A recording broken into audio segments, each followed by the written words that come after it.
ಗದಗ ಉತ್ತರ ಕರ್ನಾಟಕದ ಒಂದು ಜಿಲ್ಲೆ ಗದಗ.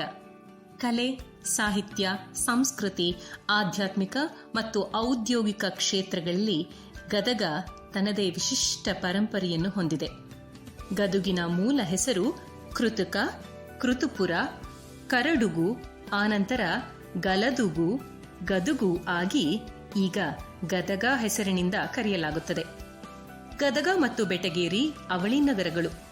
ಜಿಲ್ಲೆಯಾದ್ಯಂತ ಕಪ್ಪು ಮಣ್ಣು ಹೇರಳವಾಗಿರುವ ಪ್ರದೇಶವಾಗಿದ್ದು, ಕೆಲವು ಭಾಗಗಳು ಕೆಂಪು ಮಣ್ಣಿನಿಂದಲೂ ಕೂಡಿವೆ. ಗದಗ ಜಿಲ್ಲೆ ಸಾಮಾನ್ಯವಾಗಿ ಮಧ್ಯಮ ಉಷ್ಣತೆಯ ಹವಾಮಾನ ಹೊಂದಿರುತ್ತದೆ. ಆದಿ ಕವಿ ಪಂಪನಿಂದ ಮೊದಲುಗೊಂಡು ಹಲವಾರು ಕನ್ನಡದ ಕವಿಗಳು ಕನ್ನಡ ನಾಡಿನಲ್ಲಿ ಅತ್ಯಂತ ಪರಿಪಕ್ವವಾದ ಶುದ್ಧ ಕನ್ನಡ ಭಾಷೆಯನ್ನು ಮಾತನಾಡುತ್ತಿದ್ದ ಸ್ಥಳವೆಂದು ಗದಗ ಜಿಲ್ಲೆಯನ್ನು ವರ್ಣಿಸಿದ್ದಾರೆ. ಗದಗ ಜಿಲ್ಲೆಯು ಒಟ್ಟು 7 ತಾಲೂಕುಗಳನ್ನು ಒಳಗೊಂಡಿದೆ. ಗದಗ, ನರಗುಂದ, ರೋಣ, ಶಿರಹಟ್ಟಿ, ಮುಂಡರಗಿ, ಲಕ್ಷ್ಮೇಶ್ವರ, ಗಜೇಂದ್ರಗಡ. ಗದಗ ಜಿಲ್ಲೆಯು ಮುದ್ರಣಾಲಯ ಮತ್ತು ಕೈಮಗ್ಗಗಳಿಗೆ ಜಗತ್ಪ್ರಸಿದ್ಧಿ. ಸುಮಾರು 100ಕ್ಕೂ ಹೆಚ್ಚು ಸಣ್ಣ ಹಾಗೂ ಮಧ್ಯಮ ಗಾತ್ರದ ಉದ್ದಿಮೆಗಳು ಇಲ್ಲಿವೆ. ಬಣ್ಣ ಬಣ್ಣದ ಆಕರ್ಷಕ ಸೀರೆಗಳನ್ನು ನೇಯುವ ನೇಕಾರರ ಬದುಕಿಗೆ ಆಸರೆಯಾಗಿವೆ ಇಲ್ಲಿನ ಕೈಮಗ್ಗಗಳು.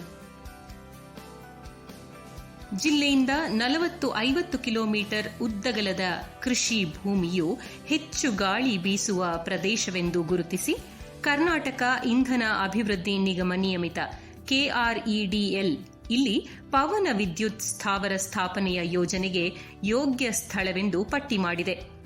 ಮತ್ತೊಂದು ಹೆಮ್ಮೆಯ ಸಂಗತಿ ಎಂದರೆ ಗದಗ ಜಿಲ್ಲೆಯ ಕಣಗಿಹಾಳದಲ್ಲಿ 1905ನೇ ಇಸವಿಯಲ್ಲಿ ಸ್ಥಾಪನೆಯಾದ ಕಣಗಿಹಾಳ ಕೃಷಿ ಸಹಕಾರ ಸಂಘವು ಏಷ್ಯಾ ಖಂಡದಲ್ಲಿಯೇ ಪ್ರಪ್ರಥಮ ಬಾರಿಗೆ ಸ್ಥಾಪನೆಯಾದ ಕೃಷಿ ಸಹಕಾರ ಸಂಘವಾಗಿದೆ. ಗದಗಿನ ಕೆಲವು ಪ್ರವಾಸಿ ಸ್ಥಳಗಳು. ಗದಗ ಮೃಗಾಲಯ, ಇದನ್ನು ಬಿಂಕಾಡಕಟ್ಟಿ ಮೃಗಾಲಯ ಎಂದು ಕರೆಯುತ್ತಾರೆ. ವಿವಿಧ ರೀತಿಯ ಪ್ರಭೇದಗಳಿಗೆ ನೆಲೆಯಾಗಿರುವ ಗದಗ ಮೃಗಾಲಯವು ಕಾಡು ಪ್ರಾಣಿಗಳ ಪೋಷಣೆ, ರಕ್ಷಣೆ ಮತ್ತು ಪುನರ್ವಸತಿ ಕಾರ್ಯದಲ್ಲಿ ನಿರತವಾಗಿದೆ. ಇಲ್ಲಿ ಸಾಲು ಮರದ ತಿಮ್ಮಕ್ಕ ಸಸ್ಯೋದ್ಯಾನವೂ ಇದೆ. ಮುಂಡರಗಿ ಕೋಟೆ, ಮುಂಡರಗಿ ಪಟ್ಟಣದಲ್ಲಿ ಇತಿಹಾಸ ಪ್ರಸಿದ್ಧ ಕೋಟೆಯೊಂದಿದೆ. ಭಾರತದ ಪ್ರಥಮ ಸ್ವಾತಂತ್ರ್ಯ ಸಂಗ್ರಾಮದಲ್ಲಿ ಹೋರಾಟಗಾರರು ಇಲ್ಲಿಯೇ ಬೀಡು ಬಿಟ್ಟಿದ್ದರು ಎನ್ನಲಾಗಿದೆ. ತ್ರಿಕೂಟೇಶ್ವರ ದೇವಸ್ಥಾನ, ಗದಗ ಪಟ್ಟಣದಲ್ಲಿರುವ ಸುಂದರ ಶಿವನ ದೇವಸ್ಥಾನ ಇದು. ಕಲ್ಯಾಣಿ ಚಾಲುಕ್ಯರ ಕಾಲದಲ್ಲಿ ನಿರ್ಮಿಸಲಾದ ಪ್ರಾಚೀನ ದೇವಾಲಯಗಳಿಗೆ ಗದಗ ಸುಪ್ರಸಿದ್ಧಿ. ವಾಸ್ತುಶಿಲ್ಪಿ ಜಗಣಾಚಾರಿ ಇದನ್ನು ನಿರ್ಮಿಸಿದ್ದಾನೆ. ಮುಖ್ಯ ದೇವಾಲಯವು 3 ಶಿವಲಿಂಗಗಳನ್ನು ಹೊಂದಿದೆ. ಶಿಲ್ಪಕಲಾಕೃತಿಯ ಭಿತ್ತಿಗಳು, ಬೃಹತ್ ಸ್ತಂಭಗಳು, ಸುಂದರವಾದ ಗೋಡೆ ಫಲಕಗಳು ಮತ್ತು ಕಲ್ಲು ಬಣ್ಣದ ತೆರೆಗಳು ಈ ದೇವಸ್ಥಾನದ ಅಂದವನ್ನು ಹೆಚ್ಚಿಸಿವೆ. ವೀರನಾರಾಯಣ ದೇವಸ್ಥಾನ, ಚತುರ ಶಿಲ್ಪಿ ಜಕಣಾಚಾರಿ ಕೆತ್ತಿದನೆಂದು ಹೇಳಲಾಗುವ ಈ ದೇವಸ್ಥಾನದ ಗೋಪುರ ನೋಡುಗರ ಕಣ್ಮನ ಸೆಳೆಯುತ್ತದೆ.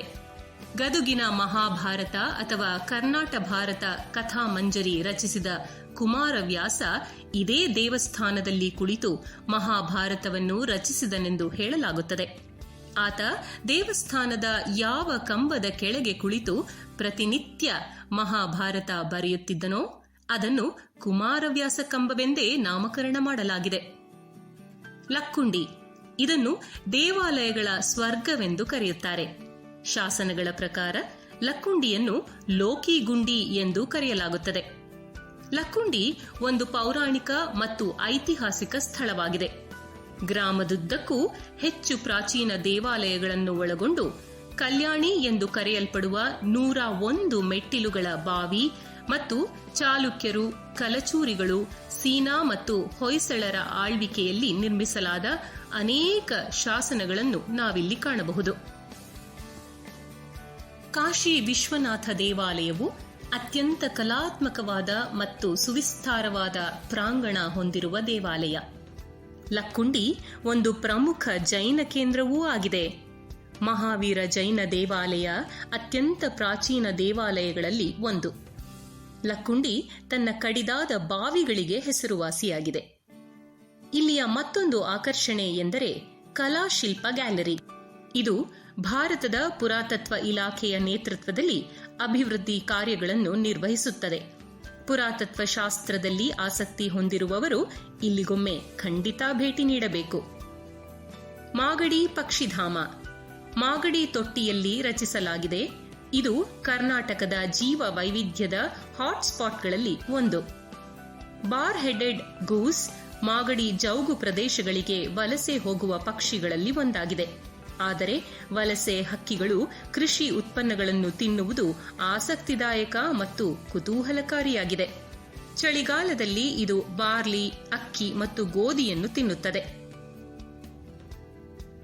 ಗದಗ ಪಟ್ಟಣದಲ್ಲಿ 2 ಮುಖ್ಯ ಜೈನ ದೇವಾಲಯಗಳು ಸಹ ಇದ್ದು, ಪಾರ್ಶ್ವನಾಥ ತೀರ್ಥಂಕರ ಮತ್ತು ಮಹಾವೀರನಿಗೆ ಅರ್ಪಿತವಾಗಿವೆ.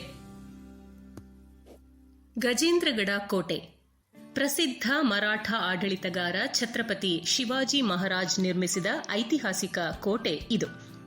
ಮೇಲಿನಿಂದ ನೋಡಿದಾಗ ಆನೆಯ ಆಕಾರವನ್ನು ಹೋಲುತ್ತದೆ ಎಂಬ ಕಾರಣಕ್ಕೆ ಗಜೇಂದ್ರಗಡ ಎಂಬ ಹೆಸರು ಈ ಕೋಟೆಗೆ ಬಂದಿದೆ. 5 ತಲೆಯ ಹಾವು ಮತ್ತು 2 ಸಿಂಹಗಳು ಪರಸ್ಪರ ಎದುರಾಗಿರುವ ಕಲಾಕೃತಿಗಳು ಅತ್ಯಂತ ವೈಭವಯುತವಾಗಿದ್ದು, ಇದು ಕೋಟೆಯ ಪ್ರವೇಶದ್ವಾರದಲ್ಲಿದೆ.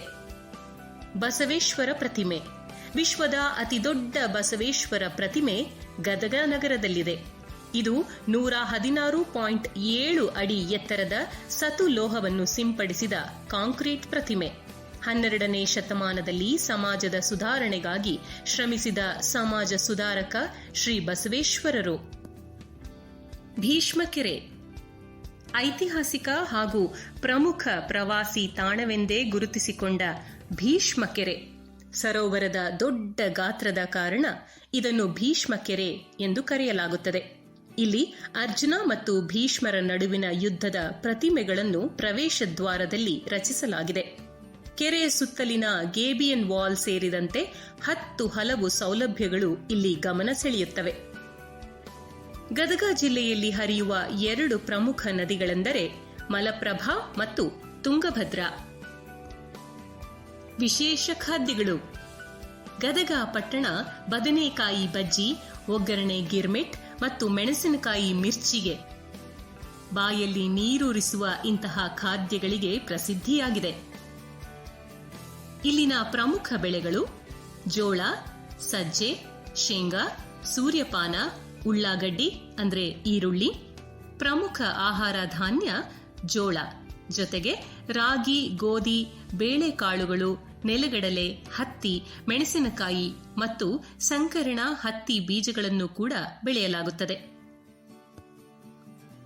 ಜಿಲ್ಲೆಯ ಅನೇಕ ರೈತರು ಹೂ ಬೆಳೆಗಾರರಾಗಿದ್ದಾರೆ.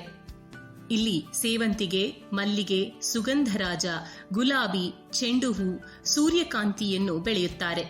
ವಿಶೇಷವಾಗಿ ಸೇವಂತಿಗೆ ಹೂವನ್ನೇ ಹೆಚ್ಚಿನ ಪ್ರಮಾಣದಲ್ಲಿ ಬೆಳೆಯುತ್ತಾರೆ. ಜಿಲ್ಲೆಯ ಸಾಧಕರ ಪಟ್ಟಿ ಬಹಳ ದೊಡ್ಡದು. ಸಾಹಿತ್ಯ, ಸಂಗೀತ ದಿಗ್ಗಜರ, ಶ್ರೇಷ್ಠ ಕಲಾವಿದರ ತವರು ಜಿಲ್ಲೆ ಗದಗ. ಭಾರತ ರತ್ನ ಭೀಮಸೇನ ಜೋಶಿ ಇಲ್ಲಿಯವರೇ. ಗದಗ ಜಿಲ್ಲೆಯು ಆದಿಕವಿ ಪಂಪ ಕುಮಾರವ್ಯಾಸ ಲಕ್ಷ್ಮೀಶನ ಜನ್ಮಸ್ಥಳವಾಗಿದೆ. ಆಧುನಿಕ ಕವಿಗಳಾದ ಆಲೂರು ವೆಂಕಟರಾಯರು, ಚಂಬೆಳಕಿನ ಕವಿ ಚನ್ನವೀರ ಕಣವಿ ಕೂಡ ಇದೇ ಜಿಲ್ಲೆಯ ಹೊಂಬಳ ಗ್ರಾಮಕ್ಕೆ ಸೇರಿದವರು. ಇನ್ನು ಕನ್ನಡ ಪಂಚತಂತ್ರ ನಿರ್ಮಾಣ ಮಾಡಿದ ಕವಿ ನಯಸೇನ, ಕವಿ ಹುಯಿಲಗೋಳ ನಾರಾಯಣರಾಯರು, ಪ್ರಸಿದ್ಧ ಗಾಯಕರಾದ ಗಾನಯೋಗಿ ಪಂಚಾಕ್ಷರಿ ಗವಾಯಿ, ಡಾಕ್ಟರ್ ಪಂಡಿತ್ ಪುಟ್ಟರಾಜ ಗವಾಯಿಗಳು, ಶ್ರೀ ಬಿಜಿ ಅಣ್ಣಗೇರಿ ಗುರುಗಳು, ಕ್ರಿಕೆಟ್ ತಾರೆ ಸುನಿಲ್ ಜೋಶಿ, ಹಾಕಿ ಮಾಂತ್ರಿಕ ಎಂದೇ ಪ್ರಸಿದ್ಧರಾದ ಶ್ರೀ ರಾಜು ಬಾಗಡೆಯಂತಹ ಮಹಾನ್ ಸಾಧಕರ ಜನ್ಮಭೂಮಿ ಗದಗ. ಗದಗ ಪುರಾತನ ಕಾಲದಿಂದಲೂ ಕಲೆ, ಸಾಹಿತ್ಯ, ಸಂಸ್ಕೃತಿ, ಆಧ್ಯಾತ್ಮ ಹಾಗೂ ಔದ್ಯೋಗಿಕ ಕ್ಷೇತ್ರಗಳಲ್ಲಿ ತನ್ನದೇ ಆದ ವಿಶಿಷ್ಟ ಸ್ಥಾನ ಪಡೆದ ಈ ಪ್ರದೇಶ ಶಿಲ್ಪಕಲೆಗಳನ್ನು, ದೇವಾಲಯ, ಬಸದಿ, ಪ್ರಾಚೀನ ಸ್ಮಾರಕಗಳನ್ನು ಒಳಗೊಂಡು ಶ್ರೇಷ್ಠ ಕವಿ, ಸಾಹಿತಿ, ಕಲಾವಿದರು ಮಾತ್ರವಲ್ಲದೆ ಸಮಾಜ ಸುಧಾರಕರು, ಚಿಂತಕರ ನಾಡಾಗಿ ಜಿಲ್ಲೆಯು ಆಂತರಿಕವಾಗಿ ಸಂಪದ್ಭರಿತವಾಗಿದೆ.